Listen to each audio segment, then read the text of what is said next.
may activity sa loob, ginagawa mamaya para parada ulit tayo doon sa may showcase.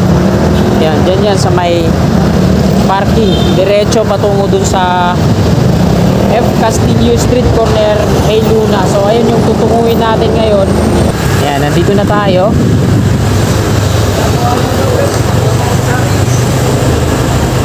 Ang binuksan na dito. Diretso muna tayo dito.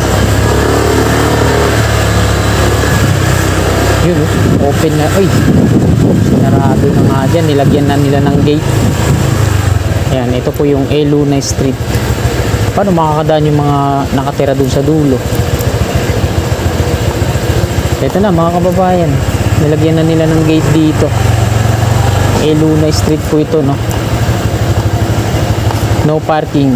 Bawal pumarada. Ayan, napakalawak na dyan. Te, magandang hapon po. Madidemolish kayo dito, te? Sa subway. Ay, hindi na kayo tatamaan dyan. Pero merong markings dito. Sa may kanto-kanto. Yung mga kulay pula na sulat. Ayan mga kababayan. Yung building dito sa kanto. So ito po yung ginagawa nila ngayon dito, no? Sa may Anonas. Ginagawa nila, tinatanggal na. Ito yung mga bahagi ng building ng Astrotel. Lagpas sa may gasolinahan. Dito sa may clean fuel. Ito yung emission dati dito. Demolish din. Ito. Wala nang mga mayari ito, no? At bayad na siguro yung mga mga bahay na to, bayad na to dito. Inaantay na lang talaga yung demolition kasi wala na mga tao yan, wala na rin laman loob.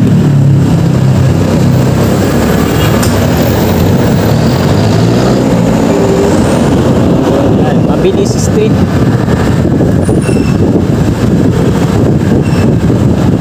Nakuran na rin yan hanggang dito. Sinimulan ko to, walang naniniwala sa paligid ko. Ano?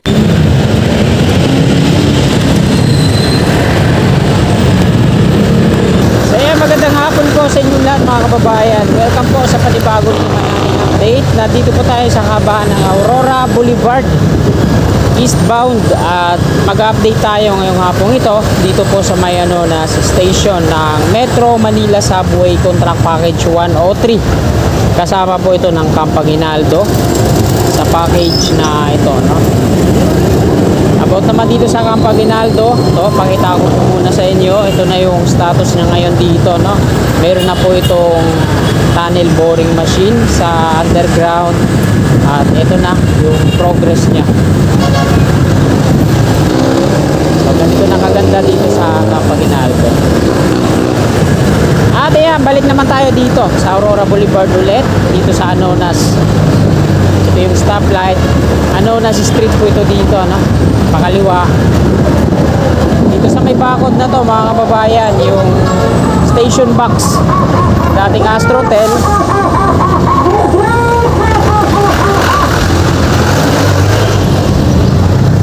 Yan, katabi lang ng WCC.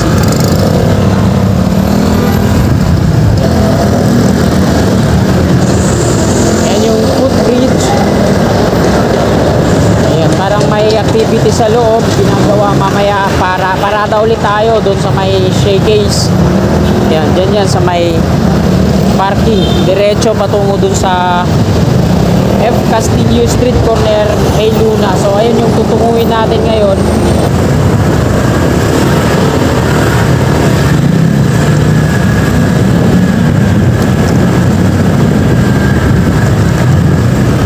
Alright.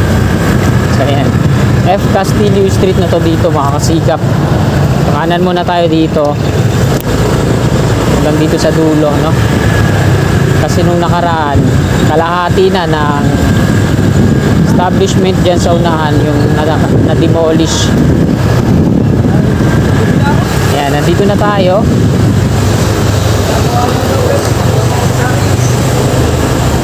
Ang binuksan na dito.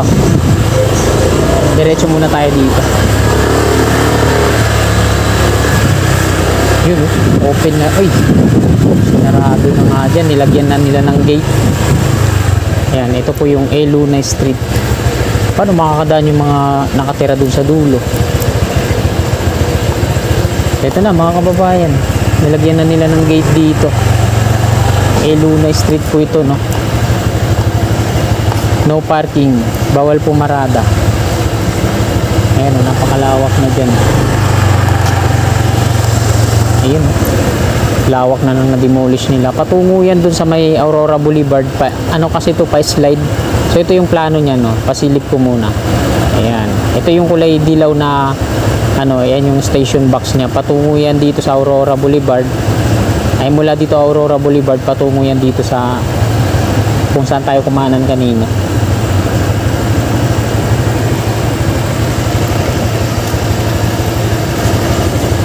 Notice to the public, so, bawal tayo pumasok dyan, trespassing tayo, kaya ayan,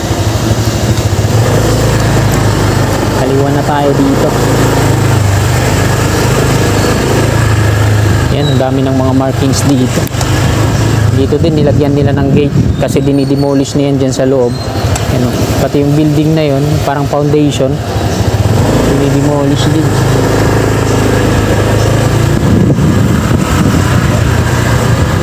Maganda talaga pag nakapagpalipad tayo ng drone dito. Kanan muna tayo dito. F. Castillo pa to.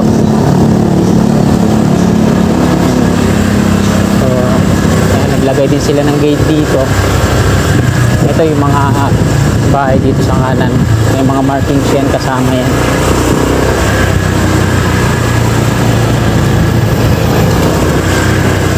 So, liko na tayo. So dito hindi na ito kasali, no?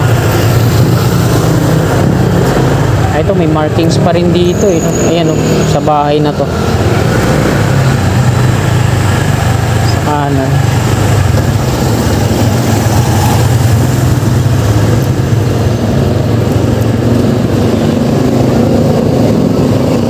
Te, magandang hapon po. Madidemolish kayo dito, te, sa subway. Ay, hindi na kayo tatamaan dyan, pero merong markings dito sa may kanto-kanto, yung mga kulay pula na sulat. Salamat. So dito lang pala sa kaliwa natin yung ano, madidemolish kasi dito mayroong mga pula na sulat. Ayan, ito yung gentle hands na to. Ayan yung mapupuruhan. Pati dito sa kaliwa, parang foundation to, no? Wala nang, abandonado na yung taas, oh. Wala nang ano, nakalagay. Tapos dito naman sa kabila, ayan, half na nagiba.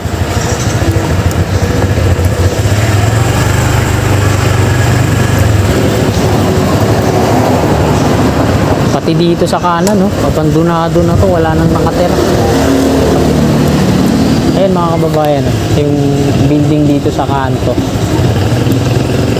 demolish na yung kalahati.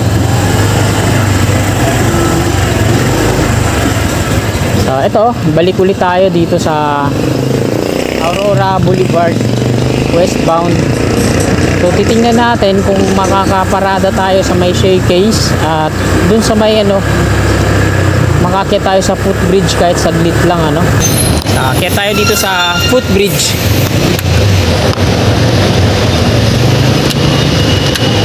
So, shoutout po sa mga kasikat natin at sa aking mga subscribers na nakatira dito sa Anonas. Dahil basura. May nakatira na rin dito.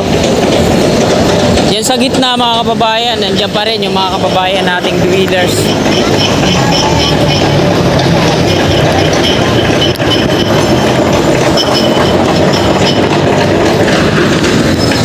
So ito po yung ginagawa nila ngayon dito, no? Sa may Anonas. Yan, busy yung mga masisipag na mga workers dito, no? Bali ang ginagawa nila, tinatanggal na yung mga ano dito. Nililinis na nila, oh. Mga panambak. Ito yung mga bahagi ng building ng Astrotel.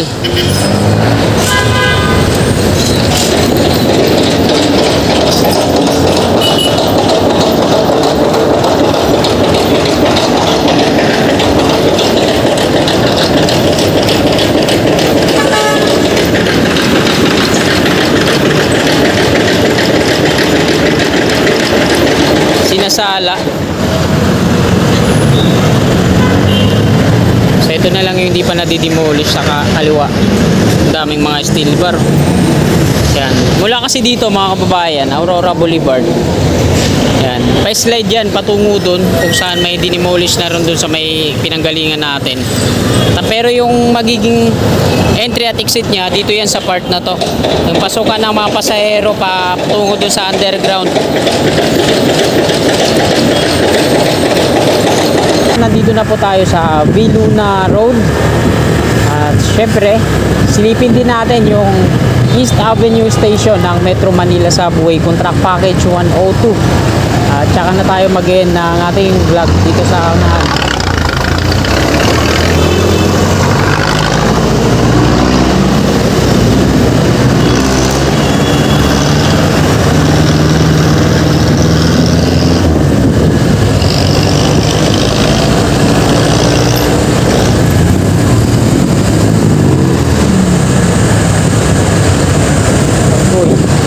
Ikan na ako dun ah. Hindi naman lang nagwawangwang.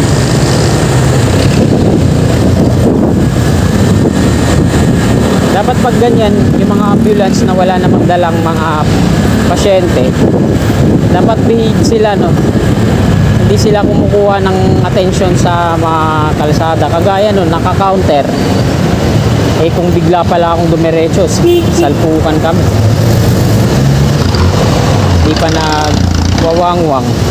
Ano kung malalaman, no? Naharangan ako ng jeep.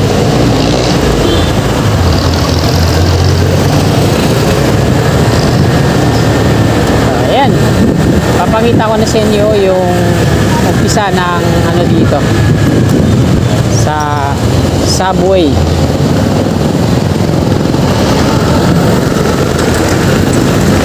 Ayan. Mula dyan sa may pedestrian, mga kababayan, sa kanila pa to dito. Tapos dito sa loob ng pader, ayan yung pakante dun sa loob, Mapagbigay Street. Yan sa loob, sa kanila pa yan, sa East Avenue pa yan. Na-clear na nila yung mga puno dyan. Nagkaroon na rin dito ng mga earth falling, ano. Pero yung iba dyan, yung malalaki, may mga marka pa rin yung puno. So dito sa kaliwa po natin, yung mga madidemolish na kabahayan na yan, oh. Yung may bakod na kulay puti sa ano na yan, sa subway na yan, yung bakod na yan. Yan, oh.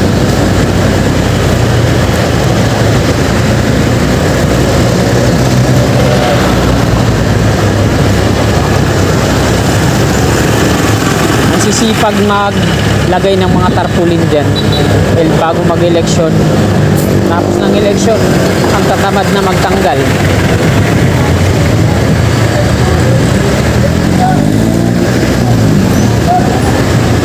Hanggang dito lang yun, mga kasikap, sa may Malakas Street, yung subway.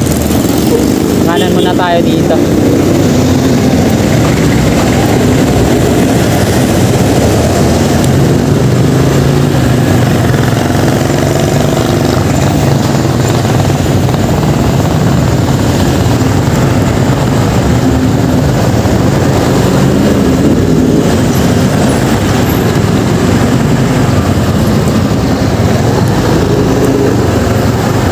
Itong street na to, Malakas Street, hanggang dito lang sila.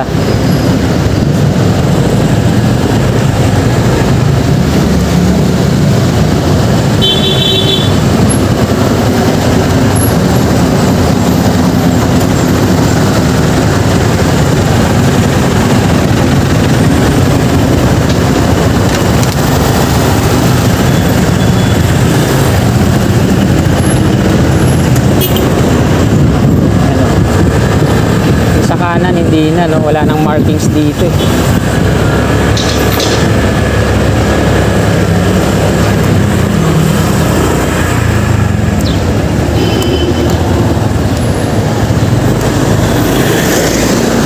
Ayan, ito yung pagitan nila, yung bakod na kulay puti na to sa kanan. Dinidemolish na rin yung building dyan. Hanggang dito lang yun. Malakas to Mapagbigay.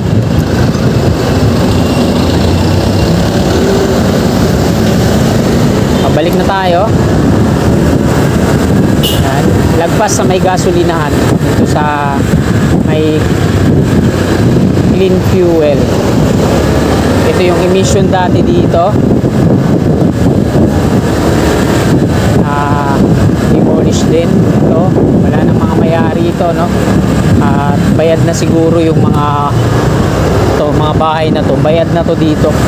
Inaantay na lang talaga yung demolition. Kasi wala na mga tao yan. Wala na rin laman loob.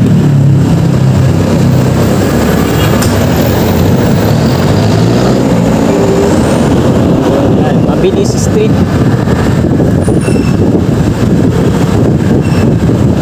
Binakura na rin yan hanggang dito.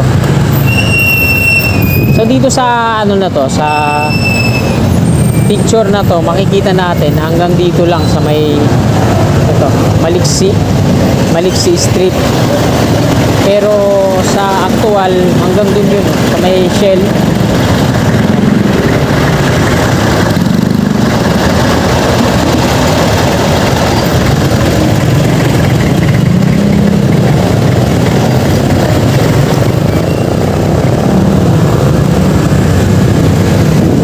Sa loob ng Viluna Hospital, ito yung pader na to, kanila pa yan dito sa loob.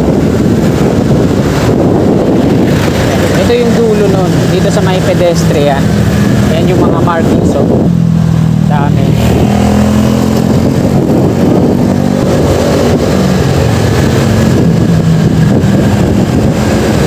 Ayan mga kababayan, hanggang dito na lang po itong video na to. Marami pong salamat sa inyong walang sawa, tumpay na suporta kay Kasikap Channel. Hapon po. God bless po.